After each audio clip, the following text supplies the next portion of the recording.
Staff Sergeant Miller, thank you for agreeing to this interview. We understand your recovery is ongoing. Let me start by asking you about the incident that brought you here. The image we have is shocking, and Lav 25 engulfed in flames, with indications of a catastrophic detonation. Can you describe the sequence of events that led to that? Good morning, Miss Jenkins. It was a high-risk situation. We were on a route reconnaissance patrol, south sector of the AO, area of operations. Our element, 3 Lav 25s. Call signs Viper 1-1, Viper 1-2, and Viper 1-3 were advancing in a wedge formation. I was TC, tank commander, in Viper 1-2. The objective was to secure the PD, point of departure, for the next phase of the operation. Were there any indications of enemy activity before the incident? Sporadic contact, small arms fire, minor pockets of resistance that we suppressed with area suppression. Nothing to indicate an IED, improvised explosive device, of that magnitude or an ambush with that level of lethality.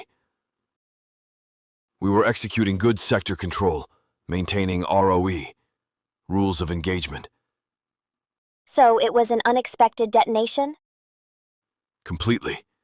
It was a massive detonation, likely an EFP, explosively formed penetrator, or a dual charge with a delayed fusing.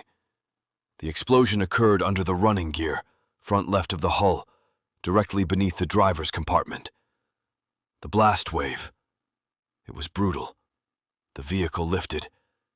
I could feel the plastic deformation of the armor, the kinetic energy transferring directly to the chassis structure. The image shows personnel being projected from the vehicle. Was that the crew of the Lav 25? Yes, that's the crew of Viper 1-1. The initial impact must have caused a catastrophic overpressure within the crew compartment. The internal overpressure, combined with the energy of the detonation, ejected them with tremendous force. They didn't have time to activate emergency egress mechanisms, if they would have even functioned with that magnitude of damage. The reactive armor, if they'd had it, would have been useless against that charge. What happened to you and your vehicle, Viper 1-2? We were about 50 meters behind Viper 1-1. The blast wave hit us hard, but our armor held. The turret operator, Corporal Jackson, momentarily lost control of the main armament, but recovered quickly. The impact partially flipped us and immobilized us for a brief period. Our VBIED, Vehicle-Borne Improvised Explosive Device, jammer, had been disabled by the electromagnetic pulse of the detonation. We had to re-establish communications with the TOC, Tactical Operations Center, manually. Was there secondary fire, or was it just the initial detonation? The primary detonation was followed by secondary deflagrations.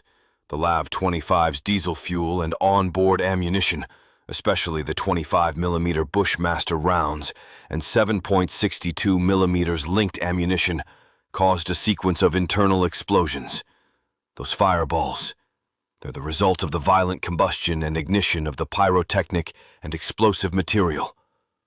There was no enemy small arms fire after the detonation, which suggests it was a place and detonate operation, not a sustained ambush. What were your unit's immediate actions after the explosion?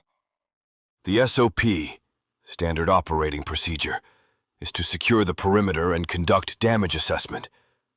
Lieutenant Davis, our PL, platoon leader, in Viper 1-3, immediately established a security cordon using the M240B to provide preemptive suppressive fire. We sent a combat situation report, SITREP, to the TOC, indicating confirmed KIA, killed in action, for the crew of Viper 1-1, and requesting medevac, medical evacuation, and close air support if needed for fire suppression and battle damage assessment. Staff Sergeant Miller, how does it feel to see that image, to remember what happened? It's difficult. They were good men. My team is my family. We accomplished our mission, but at an unacceptable cost. To see the armor, designed to protect us, fail like that, it reminds you of the fragility of life in this environment. But what drives me is the fact that we kept going. We regrouped, We assessed the threat, and we continued the operation. It's what we do. Staff Sergeant Miller, thank you for your time and your bravery. We wish you a swift and complete recovery. At your order, Miss Jenkins. It's been an honor.